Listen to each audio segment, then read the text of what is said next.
अस्सलामुअलैकुम, वेलकम है आप सभी का इस नई वीडियो में। तो जेके बोपी की तरफ से काफ़ी बड़ी अपडेट है बीएससी नर्सिंग, बीएससी पैरामेडिकल और बीएससी टेक्नोलॉजी कोर्सेज के सेकंड राउंड काउंसलिंग के शेड्यूल के हवाले से। फाइनली यहाँ पे जेके बोपी की तरफ से आपका बीएससी नर्सिंग, पैरामेडिकल और बीएससी टेक्नोलॉजी कोर्सेज का सेकंड राउंड का काउंसलिंग शेड्यूल आउट किया गया है। ऑफिशियल नोटिफिकेशन आ चुकी है। मैंने आपको पहले भी बोला था कि काउंसलिंग का शेड्यूल आपका बीएससी नर्सिंग का जो होगा वो अगस्त के फर्स्ट वीक में आ जाएगा और पहले ही हफ्ते आपकी काउंसलिंग खत्म हो जाएगी, क्योंकि उसके बाद जेके बोपी को थर्ड राउंड बीएससी नर्सिंग करने का कोई इरादा है नहीं, क्योंकि तब तक हमारा नीट का काउंसलिंग का प्रोसेस चलेगा। फिर उसके बाद एमबीबीएस, बीडीएस, आयुष वगैरह के साथ जेके बोपी का मैक्सिमम टाइम लग जाता, तो उस बीच वो बाकी कोर्सेज की काउंसलिंग टाइम पे नहीं करवा पाते हैं।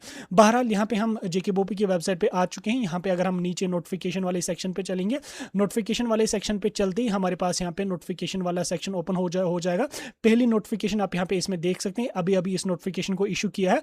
कल जीएनएम वाले बच्चों की सेकंड राउंड की काउंसलिंग नोटिफिकेशन आई और आज यहाँ पे बीएससी नर्सिंग का सेकंड राउंड का काउंसलिंग का शेड्यूल आउट किया गया।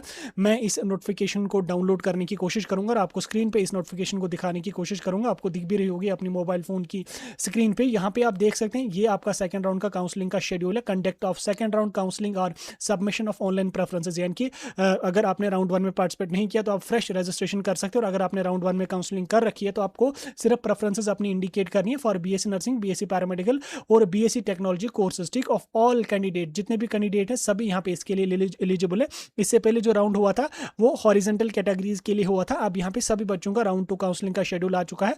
इसमें हमारा जो राउंड टू का काउंसलिंग का प्रोसेस है वो यहाँ पे कल यानी कि 3 अगस्त से स्टार्ट हो जाएगा। 2 बजे के ऑनवर्ड्स आपका रजिस्ट्रेशन का लिंक एक्टिवेट हो जाएगा। 5 अगस्त आपका लास्ट डेट रहेगा, यानी कि सिर्फ आपको 3 दिन का, 2.5 दिन का ही टाइम दिया गया।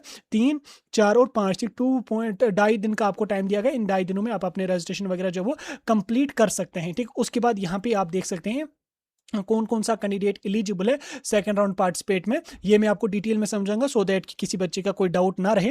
पहला यहाँ पे candidate who didn't get any seat in the first round, यानी कि जिन बच्चों ने राउंड वन में पार्टिसिपेट करा था लेकिन उनका कम स्कोर, कम प्रेफरेंसेस होने की वजह से उनको कोई भी सीट राउंड वन में नहीं मिली, तो ये बच्चे यहाँ पे राउंड टू के लिए एलिजिबल हैं। ये राउंड टू में यहाँ पे पार्टिसिपेट कर सकते हैं।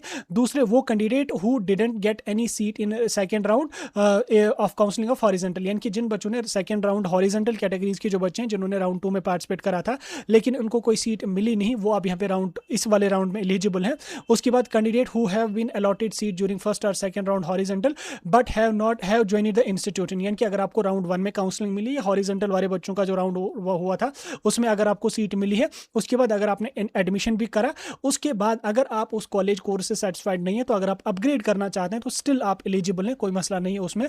नेक्स्ट यहाँ पे candidate who have been allotted seat during first round of counselling and have not joined the set seat, they will no longer be participate for the said course in the said institution in this round. However, they will be eligible for admission in any other course or institute, ठीक, in the same institutes subsequently availability of seats। ये point बहुत important है, इसको लेके बच्चों के बहुत colleges वाले बहुत कंफ्यूज कर रहे हैं कि ऐसा आप एलिजिबल नहीं है, ये है वो है। देखो, अगर आपने राउंड वन में पार्टिसिपेट करा है या आपने हॉरिजॉन्टल कैटेगरीज में पार्टिसिपेट करा है, आपको काउंसलिंग करी, आपने आपको सीट अलॉट होगी, चाहे गवर्नमेंट हुई, प्राइवेट सीट अलॉट हुई, उसके बाद आपने उस कॉलेज में जाके एडमिशन ही नहीं करा, आपने एडमिशन नहीं करा, आप सेकंड राउंड के लिए एलिजिबल है, 100% एलिजिबल है। लेकिन उस वाले कॉलेज में आप वो वाला कोर्स नहीं रख सकते, आप उस कोर्स के बजाय कोई और कोर्स यहाँ पे रख सकते हैं। मैं रिपीट कर रहा हूँ, एग्जांपल के तौर पे मैं आपको समझाऊंगा। लाइक मुझे अगर फॉर एग्जांपल मुझे राउंड वन में अगर जो वो जीएमसी बारामूला में सीट मिली, मुझे जीएमसी बारामूला मुझे ऑपरेशन थिएटर मिला, ठीक, ओटीटी अगर मुझे जीएमसी बारामूला में राउंड वन में मिला, मैंने क्या काम किया, मैं वहां पे एडमिशन करने गया ही नहीं। अब जब राउंड टू आज स्टार्ट हो गया तो मैं राउंड टू के लिए एलिजिबल हूँ, लेकिन मैं जीएमसी बारामूला में ऑपरेशन थिएटर टेक्नीशियन ओटीटी जो मुझे मिला था राउंड वन में उसको प्रेफरेंस नहीं दे सकता हूं। लेकिन जीएमसी बारामूला में जो बाकी कोर्सेज हैं, बीएससी नर्सिंग है, बीएससी एमएलटी है, रेडियोलॉजी है, एक्सरे वगैरह, उनको मैं प्रेफरेंस दे सकता हूं। बस इतना ही है, लेकिन कि उस कॉलेज में वो कोर्स आप नहीं रख सकते, बाकी आप रख लो, जो मर्जी आप रख सकते हो, ठीक, वो वाला कोर्स उस कॉलेज में आप नहीं रख सकते।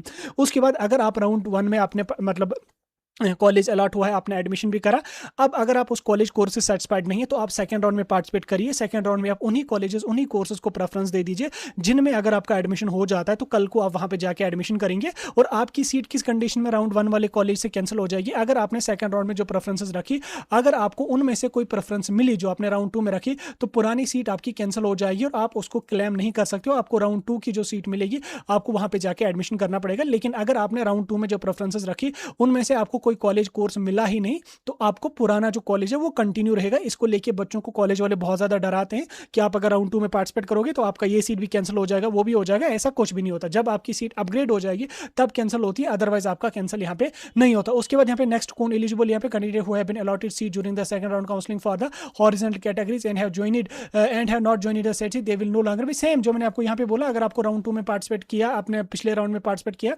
जिस कॉलेज में जो कोर्स आपको मिला है उस कोर्स में आप नहीं जा सकते, उस कॉलेज में वही कोर्स आप दूसरे कॉलेज में या उस कॉलेज में बाकी कोर्सेज आप रख सकते हो। ये चीज़ आप यहाँ पे रखना देख सकते हो। उसके बाद जिन बच्चों को जो वो candidate who have been cancelled their admission by or before the last date of the admission of the allotted seat first round of institute, they will no longer be eligible to participate in the same course। Same वही है, like आपने admission cancel करा, अब आप उस college में वो वाला कोर्स नहीं रख सकते हो, आप किसी और कॉलेज में वो वाला कोर्स रखते हो या उस कॉलेज में बाकी सारे कोर्सेज यहाँ पे रख सकते हैं। बाकी कंफ्यूज मत हो जाओ। अगर आपने राउंड 1 में पार्टिसिपेट ही नहीं करा, रजिस्ट्रेशन ही नहीं करी है, तो आपको 1000 रुपीज़ फ्रेश फी पे करनी पड़ेगी। और अगर आपने ऑलरेडी फी पेमेंट करी है तो आपको कोई ज़रूरी नहीं है दोबारा फी पे करने की। आपको सिंपली अपना पोर्टल लॉग इन करना पड़ेगा और अपने कॉलेजेस को प्रेफरेंस वगैरह देनी पड़ेंगी। ठीक, ये था आपका बीएससी नर्सिंग सेकंड राउंड का काउंसलिंग का शेड्यूल जो मैंने समझा दिया, सारी चीजें डिटेल में समझा दी। अगर आपको अपग्रेड पे डिटेल वीडियो चाहिए आप मुझे कमेंट्स में बता सकते हैं, मैं उस पर एक डिटेल वीडियो अपलोड करके